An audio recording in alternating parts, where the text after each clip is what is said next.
ஆசிய கோப்பை கிரிக்கெட் தொடர்ல இந்திய அணி எத்தனை நாடுகள் கூட விளையாடினாலும் எல்லாரோட கண்ணும் இருக்கிறது ஒரே ஒரு போட்டி மேல தான். அது இந்தியா பாகிஸ்தான் இடையிலான போட்டி. ஏன்னா இவங்க 2 பேரும் ஆர்ச் ரிவால்ரியா பார்க்கப்படுறாங்க. இந்த 2 நாடுகள் மோதுற போட்டி அப்படிங்கிறது இந்த 2 நாட்டு ரசிகர்களை தாண்டி சர்வதேச அளவில் கிரிக்கெட்டை விரும்புகிற ஒவ்வொருத்தரோட எதிர்பார்ப்பையும் எகிர வைக்கிற போட்டியாக தான் இருக்கும்.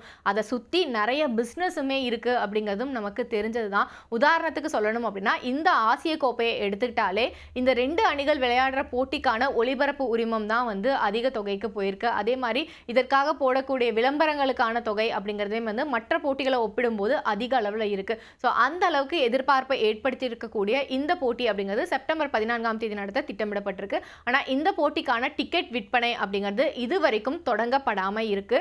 அதற்கு காரணமாக என்ன சொல்றாங்க அப்படின்னு பார்த்தோம்னா, இப்போ வரைக்கும் வந்து மத்திய அரசு கிட்ட இருந்து ஒப்புதல் அப்படிங்கிறது பிசிசிஐக்கு கிடைக்கல அப்படின்னு ஒரு தகவல் வெளியாகி இருக்கு. ஏன் வந்து மத்திய அரசு கிட்ட இருந்து பிசிசிஐ ஒப்புதல் வாங்கணும் அப்படின்னு பார்த்தோம்னா, இதற்கு முந்தைய தொடர்களை பொறுத்த வரைக்கும் ஸ்போர்ட்ஸ் கவர்னிங் பில் அப்படிங்கிறது இந்தியாவில் கிடையாது. ஆனால் இப்போதான் அந்த பில்லை வந்து இன்ட்ரடியூஸ் பண்ணியிருக்காங்க. இந்த பில் வந்ததுக்கு அப்புறமா பார்த்தோம் அப்படின்னா பிசிசிஐ அப்படிங்கிறது ஒரு தனியார் அமைப்பு கிடையாது. அதுவும் வந்து மத்திய அரசின் கட்டுப்பாட்டின் கீழ் இருக்கும் ஒரு அமைப்பாக மாறிடும். அப்படி நடக்கிற பட்சத்தில் அவங்க என்னென்ன முடிவுகள் எடுக்கிறாங்களோ, அவங்களோட டிரான்சாக்ஷன் என்னென்னலாம் இருக்கோ, வீரர்களுக்கான என்னென்ன திட்டமிடல்கள் பண்ணுறாங்களோ, இது ஒவ்வொன்றுக்குமே வந்து மத்திய அரசோட ஒப்புதல் பெற வேண்டியது கட்டாயமாகும். கிட்டத்தட்ட இந்த பில் இப்போ வந்து இந்தியாவில் அமலுக்கு வரக்கூடிய சூழல் இருக்கிறனாலையும், அதுவும் பாகிஸ்தானுக்கு எதிரான போட்டி அப்படிங்கிறனாலையும் மத்திய அரசு ஓகே சொன்னாதான் அந்த போட்டியில் விளையாடுவோம் அப்படின்னு பிசிசிஐ சொல்லியிருக்கிறதா தகவல்கள் வெளியாகி இருக்கு.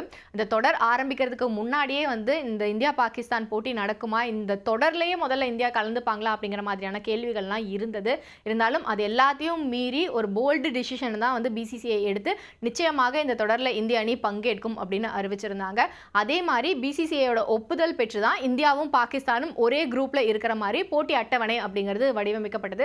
ஏன்னா அப்படி இருந்தாதான் இந்த குரூப் ஸ்டேஜை தாண்டி இந்த 2 அணிகளுமே வந்து அடுத்த ஸ்டேஜுக்கு முன்னேறாங்க அப்படின்னா அங்க கூட அவங்க ஒரு நாக் அவுட் சுற்று போட்டியில மோதிக்கிற மாதிரியான ஒரு சூழல் உருவாகும்.